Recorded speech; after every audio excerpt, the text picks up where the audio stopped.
여러분 안녕하십니까? 이어서 경남 소식입니다.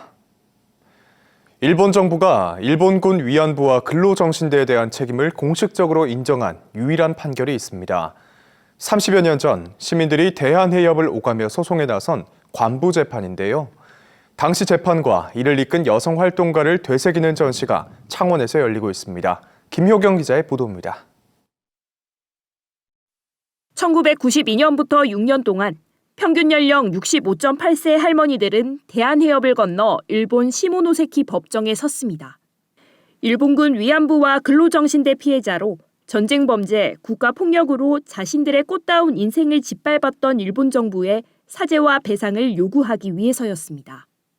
23번의 법정 공방 끝에 피해자 3명에게 각 30만 엔을 지급하라는 1심 법원의 판결.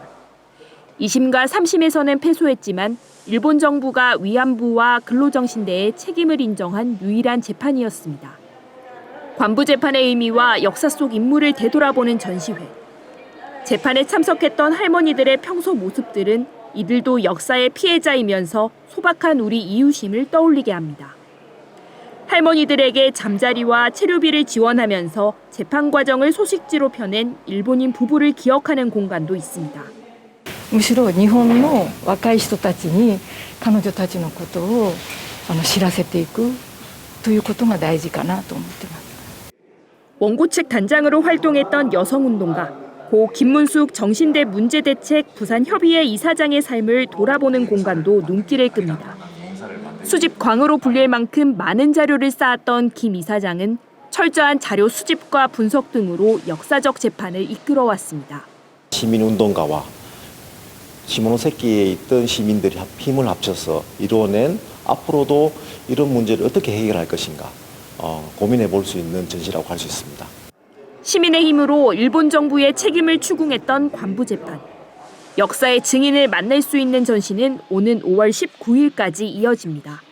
KBS 뉴스 김효경입니다. 프로축구 경남FC가 K리그2 홈 개막전에서 부천FC를 1대0으로 이겼습니다. 경기장을 가득 메운 6천여 관중 속에서 1부 리그 승격을 위한 기분 좋은 첫걸음을 내디뎠습니다. 윤경재 기자입니다. 개막을 알리는 힘찬 북소리와 함성이 경기장에 울려 퍼집니다. 새 시즌 첫 경기에서 부천FC를 안방으로 불러들인 프로축구 경남FC. 지난해 5차례 맞붙어 2승 3패의 열세를 기록한 어려운 상대를 맞아 전반전 내내 이어진 공방을 실점 없이 잘 막아냈습니다. 균형이 깨진 건 후반전 초반. 후반 6분 공격수 원기종이 상대 골문 근처에서 낚아챈 공을 깔끔한 왼발 슛으로 연결했습니다. 이 골은 결승골이 됐습니다. 경남FC는 후반 남은 시간 동안 몇 차례 더 위협적인 장면을 만드는 등 우위를 점하며 승리를 일궈냈습니다. 설기현 감독도 그렇고 우리 선수단 보강진도 많이 이루어졌기 때문에 좋은 성적을 충분히 낼 수 있을 거라 생각하고 그만큼 단단한 팀이기 때문에 잘해낼 수 있을 거라 믿습니다. 경기장을 가득 메운 6,300여 명의 관중은 투혼 경남을 힘껏 외치며 선수들을 응원했습니다. 개막전이라 그런지 사람들이 좀 관심이 좀 많은 것 같아요. 경남의 축구 팬들이 염원하고 있는 1군 승격 올해 꼭 좀 했으면 좋겠습니다. 경남FC 감독으로 4번째 시즌을 맞은 설기현 감독은 팀의 고질적 약점이던 수비력이 한결 개선됐다고 자평하며 1부 리그 승격을 자신했습니다. 수비적인 부분에서 굉장히 훈련을 많이 했기 때문에 어쨌든 간에 이 무실점했던 건 선수들한테 좀 자신을 좀 생길 수 있는 부분이 아닌가 하는 것 같습니다. 구단 사무국의 내홍을 떨쳐내고 시즌 첫 경기를 승리로 장식한 경남FC는 오는 5일 전남 드래곤즈와의 원정 경기에서 개막 2연승에 도전합니다. KBS 뉴스 윤경재입니다. 김해시가 경남에선 처음으로 가상현실 공간의 지역 명소를 담은 메타버스 서비스를 선보였습니다. 주요 관광지와 명소를 가상현실 공간에 담아 젊은 시민들과의 소통 창구로 만들겠다는 목표입니다. 배수영 기자의 보도입니다. 사적 제73호인 김해 수로왕릉. 금강가야 시조인 수로왕의 거대한 무덤으로 김해시를 상징하는 곳입니다. 이 김해 수로왕릉이 가상 공간으로 들어왔습니다. 가상 공간을 찾은 방문객은 김해 수로왕릉에 들어가기 위해 재미난 퀴즈 문제를 풀고 유적지를 돌아보는 체험이 가능합니다. 도심 속 휴식 공간인 공원도 가상현실 공간으로 들어왔습니다. 휴대전화나 컴퓨터를 통해 직접 공원에 가지 않고도 호수와 휴식 공간을 돌아볼 수 있습니다. 가상 공간에서는 현실에 없는 기마 인물상 뿔잔과 오리 모형도 들어서 볼거리를 제공하고 각종 블로그와 정보도 확인할 수 있습니다. 이런 식으로 이제 블로그에 있던 내용들도 다 이렇게 연결이 가능하고 여기는 시보랑 유튜브랑 바로 연결될 수 있게도 해놨고 경남 자치단체 가운데 처음으로 가상현실 공간 메타버스의 지역 정보를 담은 김해 씨. 지역 의생명 기업도 가상공간 사무실에 입주하거나 지역 웹툰 작품도 공개할 예정입니다.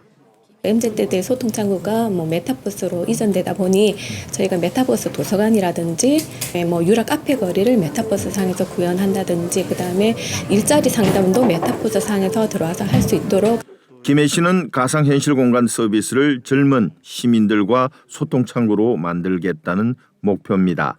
KBS 뉴스 배수영입니다. 3월의 첫 출근길부터 날씨가 심수를 부립니다. 어제 아침보다 기온이 뚝 떨어졌는데요. 영상권으로 올라서 있는 지역들이 있어도 바람이 불며 체감하는 추위는 더하겠고요. 함안 같은 경우 현재 영하 5.9도로 어제보다는 10도 가까이 떨어져 있습니다. 이렇게 급격한 기온 변화에 건강 상하지 않도록 조심하셔야겠습니다. 어제 비가 내렸던 남해안을 중심으로 현재는 건조특보가 해제된 상황이지만 그 밖의 지역의 대기는 여전히 건조합니다. 게다가 오늘 맑은 날씨 속 낮까지는 강한 바람까지 불며 화재가 발생하기 더 쉽겠는데요.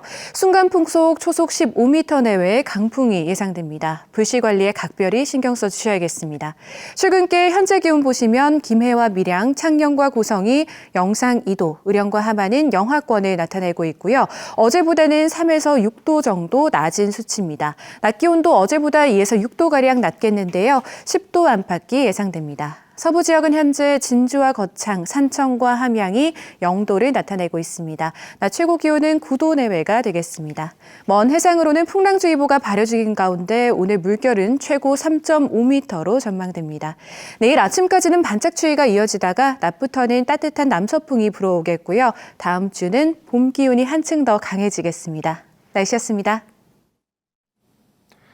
지방의회가 지방공사의 사장 등에 대해 인사청문회를 할 수 있는 법적 근거를 담은 지방자치법과 지방공기업법 개정안이 최근 국회 본회의를 통과했습니다.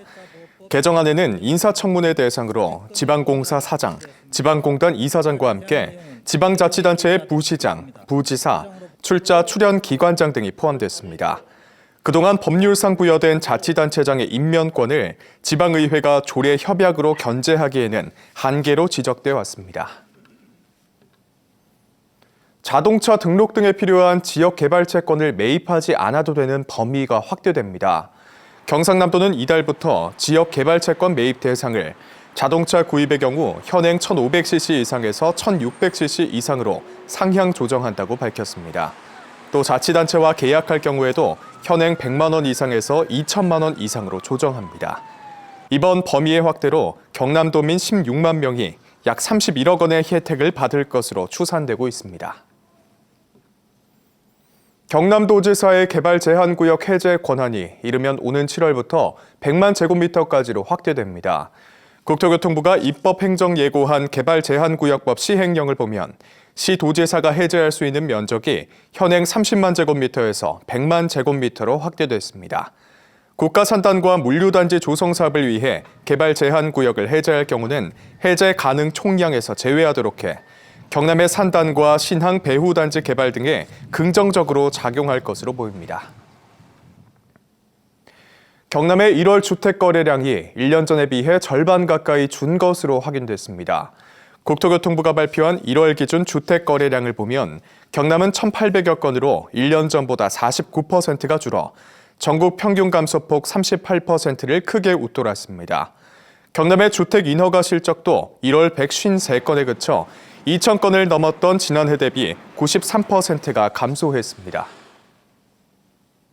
지금까지 경남 소식이었습니다.